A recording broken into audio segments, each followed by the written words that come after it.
ओम नमः शिवाय। जय माता रानी। दोस्तों, आप देख रहे हैं आपका अपना YouTube चैनल व्रत त्योहार टोटके। मैं हूं आपके साथ रिमझिम शर्मा। दोस्तों, सावन अब समाप्ति की ओर है और ऐसे में जो भी लोग सावन मास का व्रत कर रहे थे या फिर इस मास के शुभ सावन सोमवार के व्रत कर रहे थे, वो अब उन व्रतों का उद्यापन करने की सोचेंगे। देखिए, किसी भी व्रत को संपूर्ण तभी माना जाता है जब हम उसका उद्यापन विधि विधान के साथ करते हैं।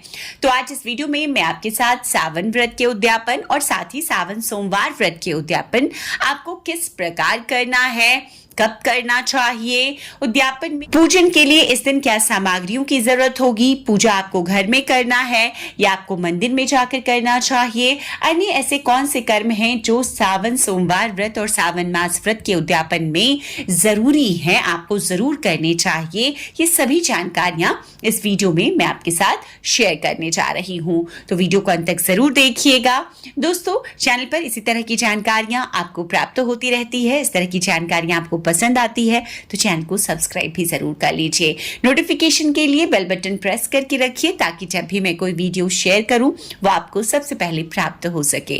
दोस्तों, श्रावण मास भगवान शिव का सबसे प्रिय मास और सभी शिव भक्त भगवान को इस मास में प्रसन्न करने के लिए महादेव से अपनी मनवांछित इच्छा के लिए कई लोग सावन मास व्रत करते हैं, पूरे मास का व्रत करते हैं, नियमों का पालन करते हैं और कई लोग सावन सोमवार का व्रत करते हैं। तो ऐसे में उद्यापन अब इन व्रतों का आपको करना चाहिए। देखिए, सावन जो मास व्रत है उसका उद्यापन सबसे पहले मैं बता दूं कि आपको कब करना है। मास समाप्ति की ओर है तो सावन मास व्रत का उद्यापन आपको पूर्णिमा तिथि के एक दिन पहले, चतुर्दशी तिथि या फिर पूर्णिमा तिथि को कर लेना चाहिए।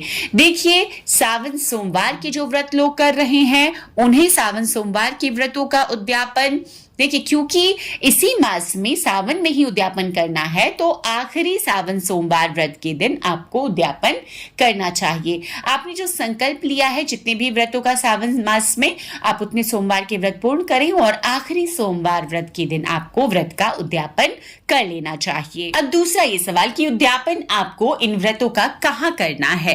तो दोस्तों, सावन मास व्रत हो या सावन सोमवार के व्रत हो, अगर आप मंदिर जाकर पूजा आराधना करते आए हैं तो दोस्तों सावन मास के व्रत हो या सावन सोमवार के व्रत हो, उद्यापन आपको मंदिर में जाकर के करना चाहिए। देखिए, अगर आप पूरे मास में मंदिर गए हैं या नहीं भी गए हैं किसी कारणवश, या सावन सोमवार के व्रतों में पूजा आपने मंदिर में किया है या घर में किया है, उद्यापन वाले दिन कोशिश करके किसी शिवालय में जाकर के आपको विधि विधान से पूजन करना चाहिए और उद्यापन की विधि को संपूर्ण करना चाहिए। अगर आप नहीं जा सकते किसी कारणवश, तभी इस विधि को घर में आपको करना है। अब सावन सोमवार के व्रत हो या मास व्रत हो, आज जो उद्यापन की पूजा विधि होगी वो विशेष होगी। तो आज के लिए जो सामग्री है वो भी आपको संपूर्णता से कोशिश कर जुटानी चाहिए। जैसे कि आज के दिन भोलेनाथ का पंचामृत से अभिषेक जरूर कराएं। इसके लिए दूध, दही, घी, शक्कर, शहद आपको चाहिए। आज के दिन भगवान के प्रिय फूल जो सफेद फूल होते हैं, खासतौर पर आंकड़े के फूल, आपको जरूर रखना चाहिए। आज के दिन आपको बेल पत्रों की जितनी ज्यादा संख्या हो सके उतनी ज्यादा संख्या में, जैसे कि अगर रोज आपने 11 चढ़ाए तो आज कम से कम आपको 51 यत्न कर प्रयास कर जुटाने चाहिए और भगवान को अर्पित करने चाहिए। आज के दिन आपको भगवान के प्रिय फलों में सबसे प्रिय भगवान को धतूरे का फल है, तो धतूरे का फल आपको इंतजाम में रखना चाहिए। धतूरे का फल आपको अर्पित करना चाहिए। मिठाइयों में, भोग में सफेद मिठाइयां या फिर पंचामृत का भी आप भोग भगवान को अर्पित कर सकते हैं। आज के दिन सीजन के जो भी फल मिले, क्योंकि सावन सोमवार के व्रत जो है वो हम फलाहार व्रत धारण करते हैं तो भगवान को भी अर्पित करते हैं, तो फल सीजन के जो मिले उन फलों को आपको अर्पित करना चाहिए। आज की पूजा विशेष होगी तो वस्त्र आप रखें, यज्ञोपवित रखें। आज के दिन भांग, धतूरा, बेलपत्र, इसके साथ ही गुलाल रखें, इत्र रखें। इसके साथ ही दोस्तों भगवान की पूजा में आज आपको सफेद चंदन अर्पित करना चाहिए। माता के लिए आज उद्यापन वाले दिन आपको 16 श्रृंगार की वस्तुएं अर्पित करनी चाहिए। नहीं हो सके तो कम से कम 5 वस्तुएं और एक लाल चुनरी माता को आज के दिन जरूर अर्पित करें। तो ये सभी सामग्री हो गई। अब पूजा विधि आपको क्या रखनी है, तो आज की पूजा विधि में आप सुबह उठेंगे, सुबह स्नान आदि क्रियाओं से निवृत्त होने के बाद में आपको भगवान को एक पाटे पर, अगर घर में कर रहे हैं तो शिवलिंग को विराजित करें और विधि विधान से अभिषेक के साथ इन सभी वस्तुओं को, जो सामग्री मैंने बताई है, भोलेनाथ को अर्पित करें। ज्यादा से ज्यादा बेलपत्र हो, सफेद चंदन, यज्ञोपवीत, इत्र, गुलाल, भस्म, ये चीजें भगवान को बहुत पसंद है। आज के दिन की पूजा में आपको कनेर के पुष्प अर्पित करने चाहिए आंकड़े के साथ साथ। इसके साथ ही शमी पत्र आज भगवान को अगर आप अर्पित करते हैं तो धन धान्य की कभी आपके जीवन में कमी नहीं होती है। उद्यापन वाले दिन आज भगवान को जब आप जल से अभिषेक कर रहे हैं तो उस पात्र में, उस लोटे में आपको काला तिल जरूर अर्पित करना चाहिए। तो तिल मिश्रित जल से अभिषेक करें आप। अभिषेक के लिए पंचामृत तो हो ही, साथ ही अगर आप किसी भी फल के रस से भगवान का अभिषेक करना चाहते हैं, जैसे कि गन्ने के रस से, जैसे कि अनार के रस से, देखिए सुख सौभाग्य वृद्धि के लिए एक महा उपाय है, तो आज के दिन आप वो भी कर सकते हैं। आज उद्यापन वाले दिन आपको बहुत ही यत्न से ऐसी हर वो चीज जुटानी चाहिए जो अब तक की पूजा में आप नहीं कर पाए, चाहे वो धतूरे का फल हो या शमी के पत्ते हो। बेलपत्रों की संख्या अगर आपने 3, 11 ऐसे अर्पित की है तो आज ज्यादा से ज्यादा बेलपत्र अर्पित करें।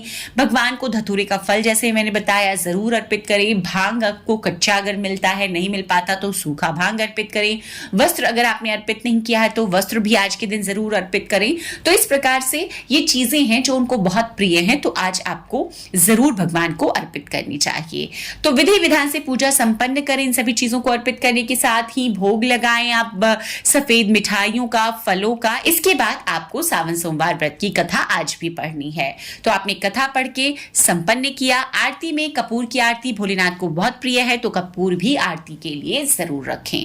दोस्तों, ये जो मैं बता रही हूँ पूजा विधि, अगर आप सावन मास व्रत का उद्यापन कर रहे हैं तो ये पूजा विधि चतुर्दशी या पूर्णिमा के दिन आप करेंगे। अगर आप सावन सोमवार की व्रत कर रहे हैं तो आज आपको कथा भी पढ़नी है। इसके बाद में इस व्रत को आपने जैसे पूजा विधि को पूर्ण किया, अब दोस्तों उद्यापन के लिए जो बहुत महत्व रखता है वो होता है दान। तो आज के दिन आपको दान पुण्य के कर्म जरूर करना है। देखिए, किसी ब्राह्मण को दान जरूर करें।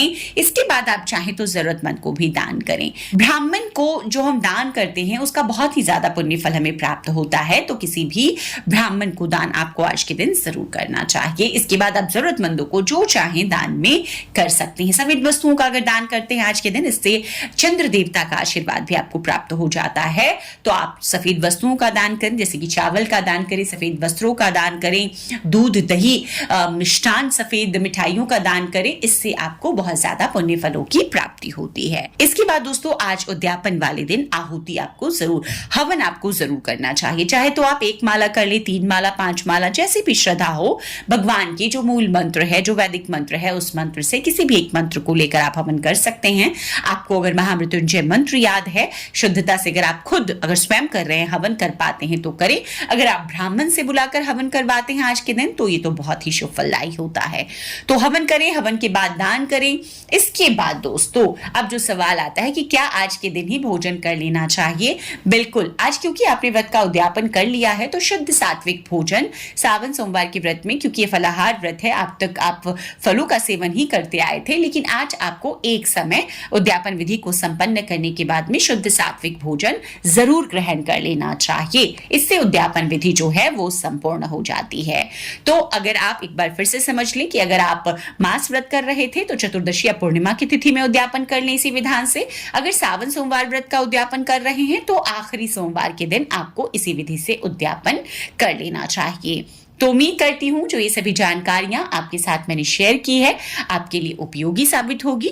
वीडियो अगर ये पसंद आया हो तो जरूर लाइक कर दीजिएगा, आगे अपने दोस्तों परिचितों तक जरूर शेयर कीजिए, वो भी इसका लाभ उठा सकें। चैनल पर पहली बार आए हैं दोस्तों, इस तरह की जानकारियां आपको भी अच्छी लगती है तो चैनल को सब्सक्राइब भी जरूर कर लें।